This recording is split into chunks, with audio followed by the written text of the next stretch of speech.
Hoje eu estou com a difícil missão de trazer uma mensagem aos nossos corações. Nosso pastorzão está em um compromisso na sede, mas eu creio que Deus tem muita coisa para falar no seu coração essa manhã. Você crê nisso? Você crê nisso? Glória a Deus. Todos os dias que nós temos um encontro com Cristo, nós temos a oportunidade de ressignificar alguma coisa na nossa vida. Naturalmente, nós vamos vivendo, enfrentando os desafios diários, e sem perceber, de forma automática, nós vamos esquecendo de tudo que Deus já fez na nossa vida, todas as intervenções dos céus que Ele já nos proporcionou. E quando surge um desafio, quando surge um gigante, muitas vezes nós nos desesperamos. Acreditamos que a nossa vida vai ser determinada pelo gigante que estamos enfrentando naquele momento. Esquecemos que o nosso Senhor e Salvador nos orientou a ter bom ânimo. Porque no mundo nós enfrentaríamos aflições. No mundo nós enfrentaríamos dificuldades. Mas Ele também disse que estaria conosco até a consumação dos séculos. E eu tenho algo para te dizer essa manhã. Ele está com você. Você não está sozinho. Você não está desamparado. Nas horas mais difíceis da nossa vida, Jesus sempre esteve lá. O problema é que muitas vezes focamos tanto no que estamos vivendo que esquecemos isso. E sem perceber, a nossa identidade vai sendo mudada, nós vamos nos deformando. Mas eu creio que o Espírito Santo nos trouxe aqui essa manhã para nos lembrar quem nós somos, mas principalmente para nos lembrar quem Ele é e o que Ele pode fazer nas nossas vidas. Mesmo que o cenário esteja dificílimo, mesmo que você olhe para todos os lados e só veja dor, destruição, morte, nós temos um Deus que renova todas as coisas. E em nome desse Deus, que eu te convido a abrir a palavra do nosso Pai, no livro de Ezequiel, capítulo 37, confesso que eu estou com muito temor e tremor no meu coração, tenho sido muito ministrado, e eu tenho certeza que hoje Deus vai nos proporcionar um banquete. Ezequiel, capítulo 37, a partir do versículo 1. Veio sobre mim a mão do Senhor. Ele me levou pelo Espírito do Senhor e me deixou no meio de um vale que estava cheio de ossos. Ele me fez andar ao redor deles. Eram muito numerosos. Na superfície do vale, os ossos estavam sequíssimos. Então, o Senhor me perguntou: Filho do homem, acaso poderão reviver esses ossos? Respondi: Senhor, tu sabes. Disse-me ele: profetiza a esses ossos e diz: ossos secos, ouve a palavra do Senhor. Assim diz o Senhor Deus a esses ossos: eis que farei entrar o Espírito em vós e vivereis. Porei tendões em vós, farei crescer carne, sobre vós estabelecerei pele, porei em vós o meu Espírito e vivereis. E sabereis que eu sou o Senhor. Então profetizei, segundo me fora ordenado. Enquanto eu profetizava, houve um grande ruído, um barulho de ossos que batiam contra ossos e se juntavam, cada osso ao seu osso. Olhei, e eis que havia tendões sobre eles. Cresceram as carnes, e se estendeu a pele sobre eles, mas não havia neles o Espírito. Então ele me disse: profetiza ao Espírito, profetiza ao Filho do Homem, e diz: assim diz o Senhor Deus, vem dos quatro ventos, ó Espírito, e assopra sobre esses mortos, para que vivam. Profetizei como ele me ordenara, e o Espírito entrou neles, e viveram, e se puseram de pé, um exército sobremodo numeroso. Então me disse: filho do homem, estes ossos são toda a casa de Israel. Eis que dizem: os nossos ossos secaram, e pereceu a nossa esperança, estamos exterminados. Portanto, profetiza e diz: assim diz o Senhor, eis que abrirei a vossa sepultura, e vos farei sair dela, ó meu povo, e vos trarei a terra de Israel. Saberei que eu sou o Senhor, quando eu abrir a vossa sepultura, e vos fizer sair dela, ó meu povo. Porém em vós o meu espírito, e vivereis, e vos estabelecerei na própria terra. Então sabereis que eu sou o Senhor. Isto diz o Senhor. Mais uma vez, feche seus olhos. Paizinho, muito obrigado por tudo que o Senhor já nos proporcionou essa manhã. Nós te entregamos a nossa adoração, nós te entregamos o nosso louvor, te entregamos a nossa gratidão. E o Senhor derramou o seu Espírito de forma sobrenatural nas nossas vidas. Eu creio que enquanto a palavra era ministrada em forma de canção, o Senhor já curou pessoas nesse lugar. Eu creio que o Senhor já restabeleceu a aliança, já curou feridas na nossa alma. Eu creio que o Senhor já fez grandes coisas, mas também creio que nada se compara ao que o Senhor ainda pode fazer. Porque Tu és um Deus que pode qualquer coisa. Não existe limite para o nosso Deus. E eu quero te pedir que nesse momento de palavra, o Senhor continue ministrando aos nossos corações. Não é sobre o pregador, não é sobre o mensageiro, é sobre a mensagem, Espírito Santo. Então flua através da minha vida, anule todo pensamento humano. Anule, Pai, tudo aquilo que eu possa falar ou fazer que de alguma forma vai atrapalhar o Teu agir na vida das pessoas.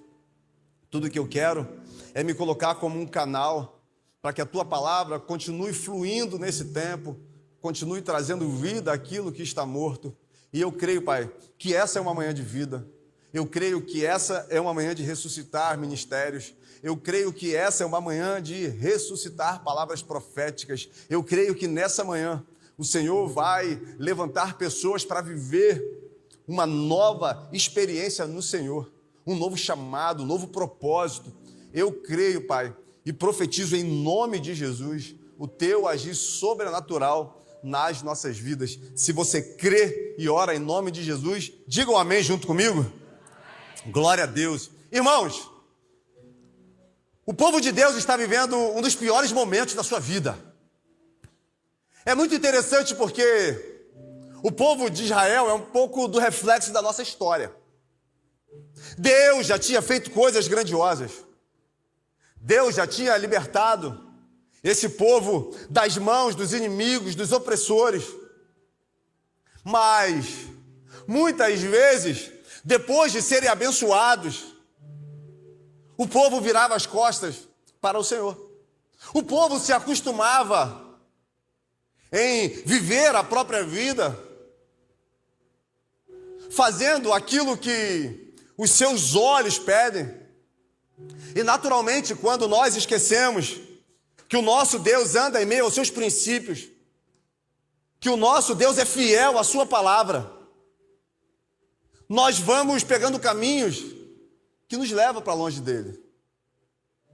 E o povo assim o fez. Agora, eles estão cativos. O reino de Judá está cativo na Babilônia. Sem esperança, sem fé. O cativeiro babilônico foi um momento muito vergonhoso. E essa realidade era fruto de desobediência. Essa realidade era fruto do pecado. Muitas vezes nós não percebemos, mas o pecado abre espaço para grandes invasores da nossa vida. O pecado causa separação entre nós e o nosso Deus. O pecado vai destruindo, vai matando a nossa fé. Vai roubando a esperança. Vai nos escravizando. Quantas são as pessoas que, no primeiro momento, acreditam que terão controle sobre o que estão fazendo? Mas o tempo vai passando, o pecado vai consumindo. E de repente, ao olhar para si, percebe que está irreconhecível, que não tem mais o controle. E sem perceber, vai se autodestruindo. Foi isso que o povo fez. Mesmo sendo um tempo de muita movimentação profética, mesmo Deus levantando homens para que de alguma forma alertasse o povo do caminho que eles estavam seguindo. Isaías profetizou um tempo antes. Abacuque profetizou. Jeremias estava profetizando nesse tempo, dentro desse contexto. Mas o povo escolheu ouvir falsos profetas. O povo escolheu ouvir homens que diziam: Deus vai continuar nos abençoando. Deus vai continuar fazendo. Então, o povo se acostumou a pecar e a acreditar que isso não faria diferença na sua relação com Deus. Economicamente não existia uma grande crise. O templo estava de pé. Existia adoração no templo todos os dias. Existia sacrifício no templo todos os dias. E isso para aquele povo bastava. Quando nós pegamos toda a história, todo o Novo Testamento, nós vamos perceber que o desejo de Deus sempre foi ter uma relação pessoal com o homem. O desejo no coração de Deus sempre foi viver momentos íntimos com você, comigo. Mas nós substituímos isso. Nós substituímos isso por igrejas. Nós substituímos isso por pastores, por líderes. Pegamos pessoas que nós acreditamos ser portadores da presença, e ao invés de se relacionar com Deus, nos relacionamos com elas. E nos decepcionamos. E nos machucamos. E no final, ainda nos frustramos. Com quem? Com Deus. Então, a todo momento, Deus estava tentando mostrar para o reino de Judá o que estava prestes a acontecer. Jeremias sofreu, porque enquanto os profetas falsos profetizavam que estava tudo bem, ele profetizava juízo. Ele tentava abrir os olhos dos homens para aquilo que estava acontecendo. E ele era perseguido. Ele era ferido, ele era machucado, ele era apontado. Até que em determinado momento, a Babilônia faz um cerco no reino de Judá. Se você pegar no segundo livro do Crônicas, no seu último capítulo, você vai perceber que a invasão babilônica foi muito violenta. Os jovens e as donzelas foram mortos. Os letrados foram levados cativos. Os velhos, anciãos, também foram mortos. Os palácios queimados. O templo foi queimado. Os muros derrubados. Só que a invasão babilônica, ela foi gradual. A Babilônia não invadiu e tomou tudo de uma vez. No primeiro momento, Nabucodonosor invade Jerusalém e ele pega os jovens letrados, aqueles que não se enquadravam nesse perfil, que não eram nobres, eram mortos. Toda uma geração morreu. Os que tinham vantagens intelectuais, eles foram levados cativos. E eles ficaram dentro dos muros da Babilônia. Qual era a ideia de Nabucodonosor? Ele pegaria esses jovens, ele colocaria aqueles jovens para aprender a cultura da Babilônia. Ele daria os manjares para aqueles jovens. E depois ele ia pegar esses jovens e ele iria espalhar por territórios conquistados. O que esses jovens fariam? Influenciariam outros? Irmãos, veja se não é uma técnica que Satanás tem usado nos dias de hoje. Vivemos no tempo da influência, onde não conhecemos pessoas que determinam a forma que nós vamos nos vestir, determinam a forma que nós vamos falar. Eu não sei você, mas eu olho com muita preocupação quando eu passo em alguns lugares, vejo jovens dançando, crianças repetindo jargões, crianças se comportando da mesma forma que pessoas que elas não conhecem, mas diretamente são influenciados por esses homens e mulheres que não compactuam da mesma fé que nós temos, que não adoram o mesmo Deus que nós temos. A pergunta que eu faço é: quem tem influenciado a sua casa? Quem tem influenciado o seu filho, a sua filha? Porque naturalmente algumas coisas estão se tornando normais. E nós como igreja não estamos percebendo. Nós como igreja estamos com os nossos braços cruzados, esperando para ver o que vai acontecer. Temos que ter muito discernimento, muita percepção espiritual, muita maturidade em Deus, para nós prestarmos atenção ao que está entrando na nossa casa, o que está influenciando a nossa vida, a vida dos nossos filhos. Essa é uma tática do inferno. E foi isso que Nabucodonosor fez com os jovens nobres de Jerusalém. Entre esses jovens, foram 4 muito conhecidos. O primeiro, você vai conhecer como Daniel. O segundo, Ananias, Misael e Azarias. O nome babilônico deles, Sadraque, Mesaque e Abidnego. Jovens que receberam dos seus pais.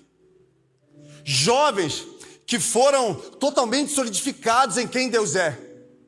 Jovens que preferiram ir até o limite, mas não se dobraram aos caprichos de Nabucodonosor. Nós ouvimos dizer que a nossa geração está perdida, que é a pior geração que o mundo já teve. Mas eu ouso a falar, com muita convicção no meu espírito, existem jovens que não se prostraram. Deus está preparando uma geração para si. Deus nunca perdeu o controle. Deus sabe o que está fazendo. E esses jovens, então, estão lá. E uma grande parte do povo ainda continua na cidade de Judá, em Jerusalém, vivendo a sua vida normal. Só que o rei Joaquim,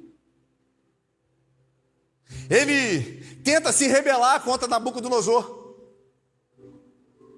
Ele tenta, de alguma forma, tomar o território de volta. E acontece a segunda grande invasão. Uma invasão um pouco mais violenta. Nessa segunda, outros são mortos. Nessa segunda, alguns utensílios do templo são levados.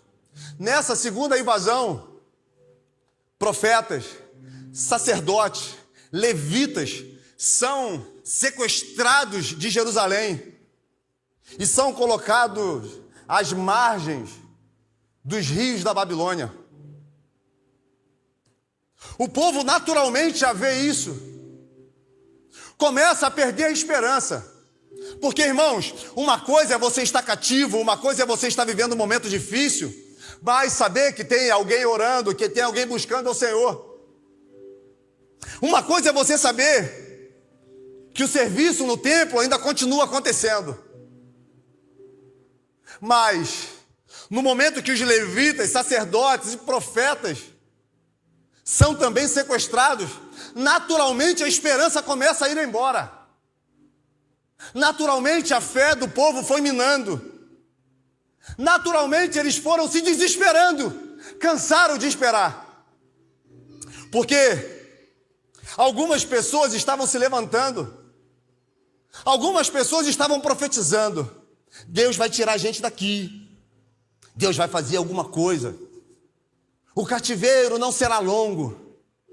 Falsos profetas que tentavam de alguma forma trazer esperança, mas usando mentiras, coisas que Deus não falou. Cara, quando eu assisto alguns reels, algumas mensagens nesse tempo, eu tenho essa mesma sensação. Homens e mulheres que estão usando aquilo que Deus não falou para tentar causar esperança no nosso coração. E sabe o que acontece? O tempo vai passando, Deus não nos tira do lugar que nós estamos vivendo, e nós vamos ficando cada vez mais enraizados naquilo que estamos vivendo. Nós vamos ficando cada vez mais desanimados, cada vez mais prostrados.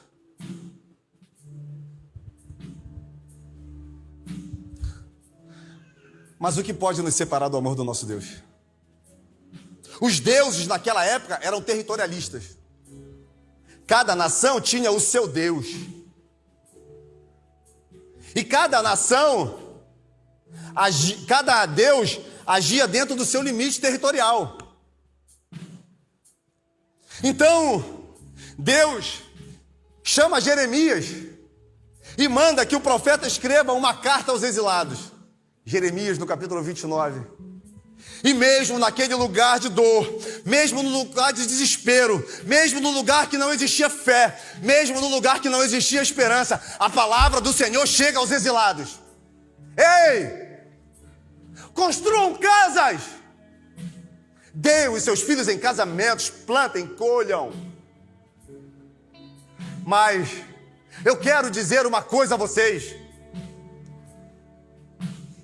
Vocês me buscarão e me encontrarão quando me buscarem de todo. Eu serei achado por vós. Não importa onde vocês estejam, não importa se vocês sejam escravos, não importa se vocês não têm esperança, se vocês clamarem a mim, eu responderei. Não existe limite para o nosso Deus. O povo podia pegar essa mensagem e se encher de esperança, porque Deus continua. Não ouçam esses cães, esses falsos profetas. O cativeiro irá durar 70 anos.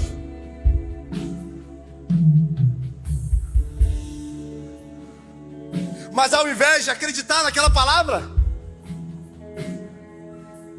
o povo continuou prostrado.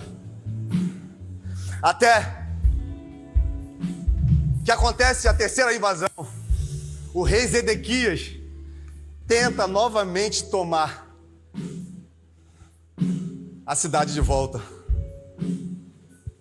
E acontece a mais violenta de todas as invasões. É nesse momento que o templo feito por Salomão é destruído. É nesse momento que os muros são derrubados. É nesse momento que a cidade toda é queimada. Ao se deparar com essa realidade devastadora, Jeremias sobe no alto monte, e quando ele vê aquela realidade, o profeta começa a se lamentar, e ele escreve o livro Lamentações de Jeremias. Ele coloca para fora tudo aquilo que ele estava sentindo, ele coloca para fora aquilo que estava no seu coração. E no capítulo 3 ele vai dizer: lutei contra o Senhor e o Senhor prevaleceu. Eu fui motivo de escárnio, eu fui motivo de zombaria, eu pregava e ninguém me ouvia. O Senhor me quebrou, o Senhor me maltratou. Mas no meio dessas indagações, o profeta vai dizer: eu quero trazer à memória aquilo que me dá, porque o meu Redentor vive, e é bem certo que Ele há de se manifestar. Não existe nada que seja impossível para o nosso Deus. Não existe poço que nós possamos entrar que Deus não é capaz de nos resgatar. Você pode estar vivendo o pior momento da sua vida. Você pode estar machucado, ferido, quebrado. Você pode ter sido traído. Você pode ter sido rejeitado. Você hoje pode estar aqui se achando lixo, porque as suas escolhas foram totalmente erradas. Mas os ouvidos do Senhor sempre estarão atentos à oração sincera, ao coração contrito e o espírito quebrantado. Os profetas, os levitas, resolveram pendurar as suas harpas dos salgueiros. Salmo 137. Já não existe mais motivos para adorar. Já não existe mais motivos para cantar. A glória de Israel se foi. Entre as nações se diziam: o Deus de Israel os abandonou. O Deus dos montes perdeu essa guerra. Ele foi derrotado pelos deuses da Babilônia.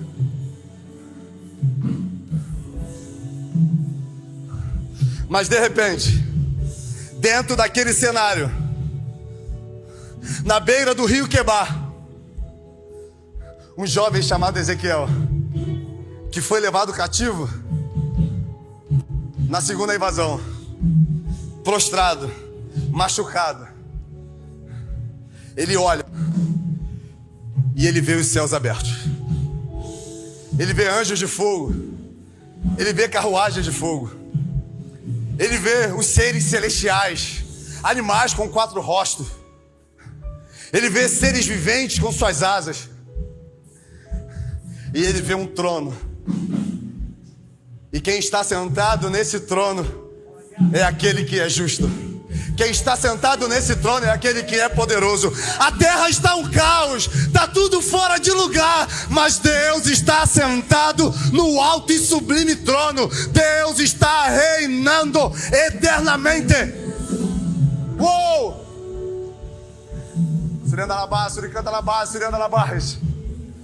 Deus então vira para Ezequiel e diz: ponha-se de pé que eu falarei contigo. E ele se levanta. E Deus começa a revelar aquilo que estava por vir para Ezequiel. Deus dá algumas visões, e eu preciso correr por causa do tempo. E no capítulo 36 ele diz: eis que eu vou lavar o meu povo. Eu vou lavar o meu povo com água. E no capítulo 37 ele pega Ezequiel e ele leva até um vale cheio de ossos sequíssimos. Ou seja, um lugar de morte, um lugar de dor, de frustração, de abandono de fé, de desesperança. Num lugar onde muitas vezes nós nos encontramos E teimamos acreditar que estamos sozinhos. E o Espírito então vira para Ezequiel e diz: pode esses ossos novamente voltar a viver? Se eu te perguntasse nessa manhã, qual o vale que você está vivendo? Qual a dor que está consumindo? Qual a prisão que você se encontra encarcerado e não consegue de nenhuma forma se libertar? O que você me responderia? Ezequiel diz: Senhor, tu sabes. O Espírito então diz: filho do homem, profetiza. Cara, nós perdemos a dimensão do que significa a palavra profética. Sabe por quê? Para nós, profecia é uma palavra que de alguma forma vai nos beneficiar no futuro para alguma coisa. Para nós, profecia é quando Deus reafirma algumas coisas quando estão no nosso coração. E nós ouvimos muitas bobagens aí, muitos falsos pastores usando a palavra profética para se beneficiar. Mas a palavra profética sempre vai apontar para Deus se manifestando na terra. A palavra profética sempre vai apontar para nós sermos reestruturados para aquilo que Deus quer. A palavra profética sempre vai nos levar para um lugar de quebrantamento. A palavra profética sempre vai nos levar de um lugar onde o reino de Deus vai se manifestar através de nós. Ezequiel, então, ele resolve obedecer. E a melhor coisa que nós podemos fazer, irmãos, independente do cenário que estamos vivendo, é obedecer a Deus. Mesmo que doa, mesmo que machuque, mesmo que a gente perca pessoas, mesmo que no olhar humano a gente venha perder o respeito, perder posição social, perder status, não existe nada melhor do que obedecer a Deus. Rasgar na carne aquilo que nós queremos fazer e sermos fiéis ao que Deus determinou que nós fizéssemos. Porque nós queremos viver a vontade que é boa e agradável, nós queremos experimentar da realidade dos céus, mas isso não vai acontecer se nós não obedecermos. E eu imagino Ezequiel declarando: vale de ossos secos, voltem à vida. De repente, naquele lugar silencioso, naquele lugar de morte, a palavra vai dizer que começou a surgir um barulho. Ossos batendo com ossos. E de repente, começam a surgir tendões, músculos, órgãos. De repente, ao olhar, já não era mais um vale cheio de ossos secos. Já era um grande e poderoso exército. Mas aí que vem algo que, se nós aprendermos, vai mudar a nossa relação com Deus para sempre.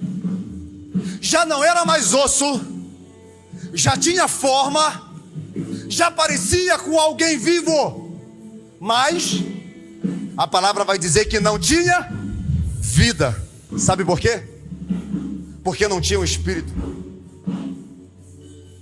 Não tinha o Espírito Santo. Quantas vezes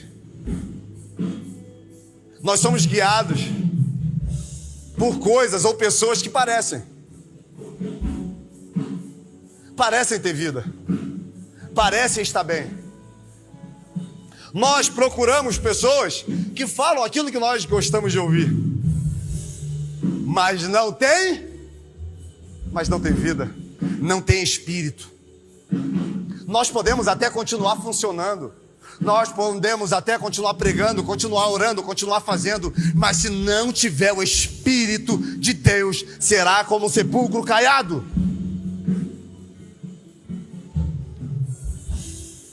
Então, Deus, através do seu Espírito, dá uma nova ordem a Ezequiel. Profetiza.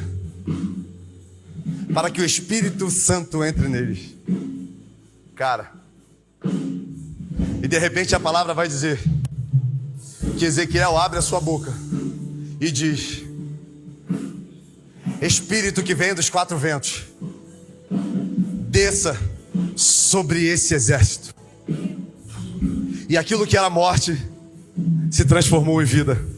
Aquilo que era dor se transformou em cura. Aquilo que era frustração cicatrizou. Tudo que nós precisamos é o Espírito Santo nas nossas vidas, restaurando as nossas emoções, restaurando aquilo que foi quebrado, restaurando os momentos da nossa vida que foram marcados por rejeições. Sabe qual é o problema? É que nós procuramos em pessoas.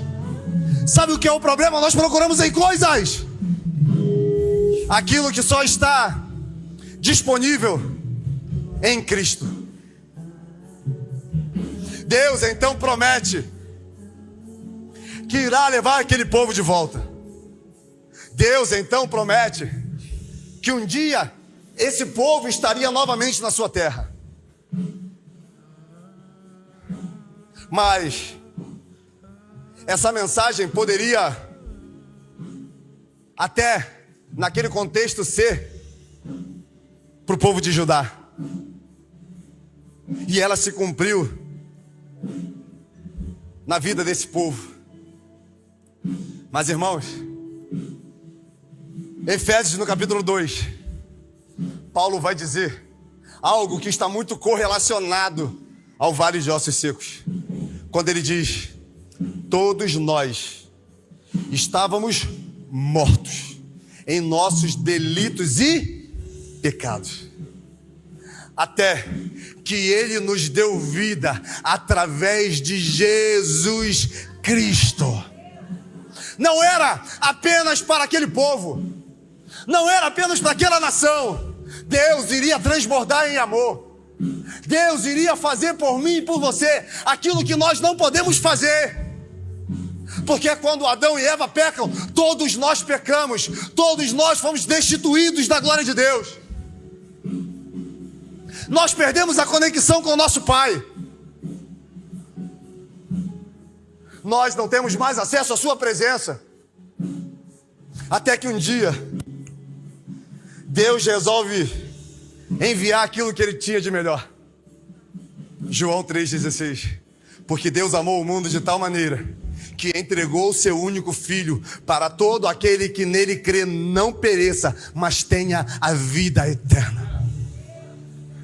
Jesus Cristo é o único que pode curar as suas feridas. Jesus Cristo é o único que pode ressuscitar aquilo que está morto. Jesus Cristo é o único que pode fazer por você aquilo que ninguém pode fazer. Quem sabe nessa manhã, diante dessa mensagem, você viu alguns momentos da sua vida. Quem sabe você viu o que você está vivendo hoje. Eu quero te dizer uma coisa: o único que pode mudar a sua história é Jesus Cristo. Porque Ele tem poder para trazer à existência aquilo que está morto. Ele tem poder para renovar, para restaurar.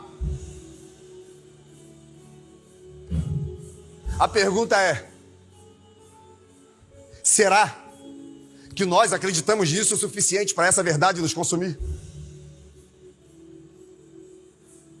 Será que nós acreditamos nisso o suficiente para entregar a nossa vida e sermos guiados pelo Espírito Santo, mesmo que doa, mesmo que isso de alguma forma vai fazer com que algumas pessoas saiam do nosso lado? Será que nós estamos dispostos a morrer por Ele da mesma forma que Ele morreu por nós? O vale de ossos secos era apenas uma percepção da realidade. Mas existe uma realidade muito dura que estamos vivendo nesse tempo. Pessoas emocionalmente dilaceradas. Pessoas com enfermidade na alma. Pessoas pensando em se suicidar a qualquer momento. Pessoas pensando em largar a família. Pessoas que estão no fundo do poço e já não sabem mais o que fazer. Já não sabe mais para onde ir, já não sabe mais onde buscar ajuda. E eu venho aqui trazer uma palavra de Deus sobre a sua vida. Existe vida, sim. Existe uma nova história, sim. Deus pode mudar a sua realidade, sim. Sim. Ele pode trazer à vida aquilo que está morto? Sim. Mas, pastor, o que eu faço então para que isso se torne real na minha vida? Tudo que nós precisamos é olhar para nós e nos arrependermos daquilo que nós nos tornamos. E entender que existe a necessidade de entregarmos a nossa vida em sua totalidade ao Senhor Jesus Cristo. O problema é que nós queremos entregar algo parcial. Nós queremos entregar algo momentâneo. Nós queremos entregar partes e deixar com que de alguma forma a gente ainda continue no lugar confortável. Mas o conforto não vai te levar para o céu. O conforto não vai fazer com que o propósito de Deus se cumpra na sua vida. A porta é estreita, irmãos. A porta é estreita. Satanás não está brincando. Ele está destruindo famílias. Ele está sabotando o propósito. Ele está roubando a vida de pessoas. Nós, como igreja, não podemos ficar diferentes. O mundo está um caos. O mundo está hoje, assim como esse vale cheio de ossos secos. E nós, como igreja, estamos indiferentes. Nós, como igreja, estamos calados. Nós, como igreja, estamos nos preocupando com o nosso culto. Mas as almas estão gritando. As pessoas estão indo para o inferno sem conhecer Jesus. E nós estamos indiferentes.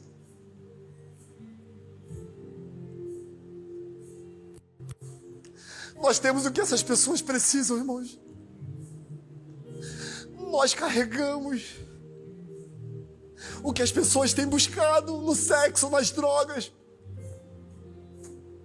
Nós carregamos aquilo que as almas sedentas estão procurando em todos os lugares. É o Espírito Santo de Deus, é Jesus Cristo.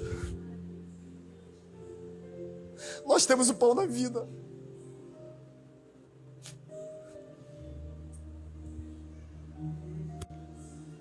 Só que nós estamos envoltos ao que estamos vivendo. Nós estamos preocupados só com o nosso bem-estar. Nós estamos preocupados com aquilo que Jesus vai fazer na nossa vida para nos beneficiar e a gente ser próspero de alguma forma. Mas eu creio que Jesus está te chamando para viver algo muito mais profundo. Eu creio que Jesus está te chamando para ser uma palavra profética naquilo que está morto nesse tempo. Eu creio que Jesus está te chamando para que através de você Ele flua e Ele invada as ruas dessa cidade. E Ele invada as bocas de fumo, os lugares de prostituição. Eu creio que Jesus está te chamando para aquilo que aos nossos olhos hoje é só morte, se torne novamente vida.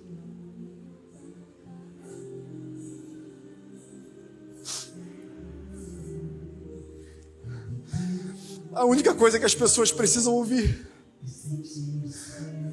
não são belas palavras. As pessoas não estão procurando uma boa exegese. As pessoas não estão procurando homens e mulheres que dominam a Bíblia de ponta a ponta. O que as pessoas estão procurando é alguém que traga esperança. É alguém que traga libertação. É alguém que traga salvação. E isso tudo está disponível através de Jesus Cristo. Através do sangue que foi derramado na cruz do Calvário. Através da morte do Filho de Deus, por amor às nossas vidas. Ele morreu por mim e por você. Chegou a hora de nós morrermos por Ele. Mas pastor, você está mandando eu morrer? Não. Morrer para a nossa vontade. Morrer para o pecado. Morrer para os nossos achismos. Morrer para aquilo que nos afasta de Deus. Nós não podemos nos acostumar com a presença de Deus. e viver como se Ele estivesse aprovando tudo aquilo que nós estamos fazendo. Porque nem tudo que está dando certo Deus está aprovando. Nem tudo que é bonito Deus está aprovando. Porque tudo que Ele procura são verdadeiros adoradores, espíritos quebrantados. E eu creio que nessa manhã Ele te trouxe aqui para ministrar isso no seu coração. Se você crê, eu te convido a ficar de pé, a fechar os seus olhos e a ouvir essa canção. Mas se essa palavra falou com você, e você entende que Deus te trouxe aqui para um novo tempo, profeticamente, assim como Ezequiel foi levado pelo Espírito a um vale, eu queria que você se permitisse ser guiado pelo Espírito e saísse do seu lugar e viesse aqui à frente para nós orarmos juntos. Feche seus olhos. Você que veio aqui à frente também. Existe uma unção de cura sobre esse lugar. Cura espiritual. Não é cura física. Deus está me mostrando pessoas sendo curadas nas emoções.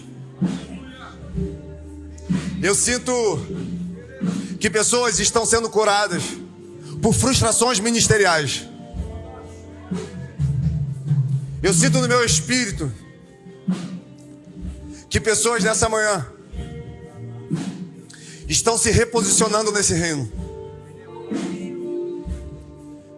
Eu creio em nome de Jesus que está chegando um tempo de um grande avivamento na cidade de Cabo Frio. E não é sobre uma igreja. Eu creio que uma nova realidade está chegando sobre a nossa vida, sobre a nossa cidade, sobre a nossa casa. Mas não é algo que vai trazer benefício para mim ou para a sua vida. Não é algo que vai deixar alguém famoso. É algo que vai manifestar o reino de Deus no meio de uma geração sedenta.